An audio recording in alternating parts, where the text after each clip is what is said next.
मनीष कश्यप तो गए जेल, लेकिन अब मनीष कश्यप के बाद किसकी बारी है? क्योंकि सरकार जब जिसको चाहे उसको बड़े आराम से टंगवा सकती है। वो बता सकती है कि सबसे बड़ा अपराध तुम्ही ने किया है, और उसी का आज हम आपको एक उदाहरण देने जा रहे हैं। सबसे पहले तो आप यह समझ लीजिए कि मनीष कश्यप को जेल इसी बात के लिए हुई क्योंकि उन्होंने एक फेक खबर फैलाया था, मतलब उन पर ऐसा आरोप लगा। अब मनीष कश्यप से रिलेटेड और तमिलनाडु के राज्यपाल से रिलेटेड एक फेक खबर फैलाई गई, जिसमें यह लिखा गया, और जितने बड़े बड़े चैनल्स हैं सब ने, जिसमें लिखा गया कि यूट्यूबर प्रभात खबर ने लिखा कि यूट्यूबर मनीष कश्यप अब 1 साल तक जेल में रहेंगे। एनएसए के फैसले पर तमिलनाडु के राज्यपाल ने उठाया बड़ा कदम। इसके बाद अब जब आप पढ़ने जाएंगे न्यूज नेशन का खबर, तो न्यूज नेशन ने भी कुछ इसी तरह की बात लिखी है। यूट्यूबर मनीष कश्यप को 11 महीने का जेल, राज्यपाल ने एनएसए पर लगाई मुहर। जनसत्ता का अगर आप पढ़ने की कोशिश करेंगे तो जनसत्ता ने भी इसी तरह की बात लिखी है। क्या मनीष कश्यप को जेल में बिताने होंगे और 11 महीने? तमिलनाडु सरकार ने एनएसए पर लिया बड़ा फैसला। इसके अलावा आप जिसका भी न्यूज आर्टिकल खोल के पढ़ेंगे, सब में एक ही खबर लिखी गई है कि मनीष को बड़ा झटका, एनएसए मामले में 11 महीनों तक खानी होगी जेल की हवा, और तमिलनाडु सरकार के निर्णय पर लगी मुहर। इसी तरह की खबर आप किसी का भी निकालिए और किसी का भी पढ़िए, सब ने यही लिखा है। कम से कम 11 महीने जेल में रहेंगे यूट्यूबर मनीष कश्यप, एनएसए से जुड़ा मामला क्या है जाने। और जब आप जानने की कोशिश करेंगे तो इन्होंने नीचे लिखा है कि बिहार के यूट्यूबर मनीष कश्यप की मुश्किलें बढ़ती दिख रही हैं, कम से कम उन्हें 11 महीने जेल में काटने होंगे। तमिलनाडु के राज्यपाल रविंद्र नारायण रवि ने राष्ट्रीय सुरक्षा कानून लगाने की मंजूरी दे दी। अब जानते हैं सर इतनी कहानी हमने क्यों बताई? क्योंकि एक ही खबर को सबने चलाया है।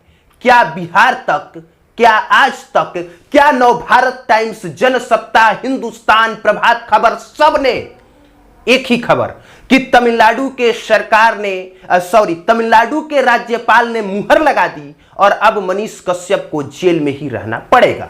लेकिन सच जानते हैं क्या है? प्रेस विज्ञप्ति जारी करते हुए तमिलनाडु के राज्यपाल ने यह कहा है कि हमने इस तरह की कोई भी मुहर नहीं लगाई है, मतलब कि यह खबर फेक है, चाहे वो न्यूज 18 बिहार का हो, आज तक का हो, जनसत्ता का हो, दैनिक भास्कर का हो या प्रभात खबर का। लेकिन सरकार इनमें से किसी के ऊपर न केस करेगी न कर सकती है।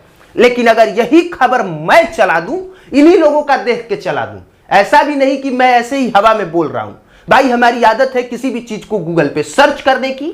हम बड़े बड़े न्यूज चैनलों पे आंख बंद करके भरोसा करते हैं, और जब वो वैसा लिखते हैं तो उसी मुद्दे पर हम टिप्पणी करते हैं। सरकार से मजबूती से उनके आंखों में आंखें डाल के सवाल पूछते हैं।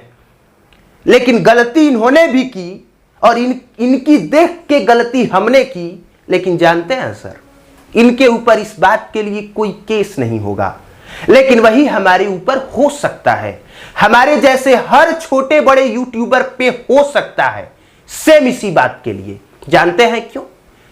क्योंकि बिकने वाले बिक जाते हैं बाजार में बड़े अदब से, और जो नहीं बिकते उन छोटे लोगों को कुछ इस कदर नाप दिया जाता है कि वो या तो बिकने पे मजबूर हो जाएं या बर्बाद होने को तैयार हो जाएं।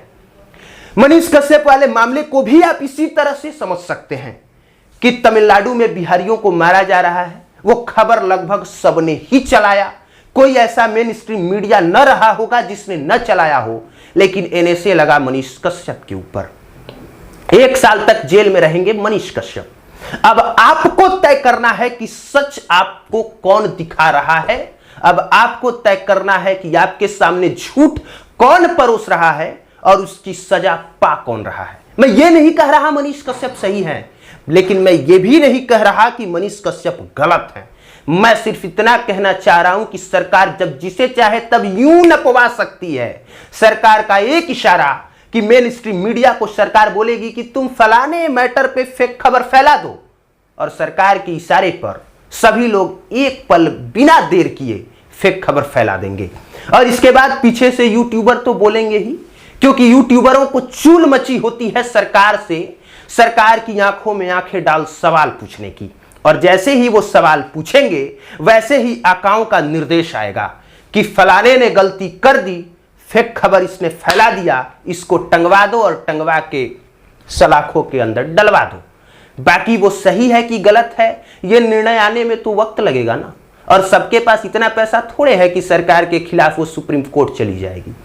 तब तक वो व्यक्ति जेल में सड़ता रहेगा, उसको यूट्यूबर कह के मेन स्ट्रीम मीडिया अपनी गलती पर पर्दा डाला आपको बदनाम करती रहेगी, और आप नीचे से बैठे इस बात पर ताली बजाते रहेंगे कि फेक खबर फैलाया तो सजा तो मिलनी ही चाहिए ना। उम्मीद करते हैं हमारी बात आपको समझ में आई होगी। और आखिरी में जाते जाते आखिरी बात कि प्रेस विज्ञप्ति जारी करते हुए एक बार फिर से मैं उस चीज को दिखा देना चाहता हूं आपके स्क्रीन पे, ताकि आपको पूरी तरह से भरोसा हो जाए।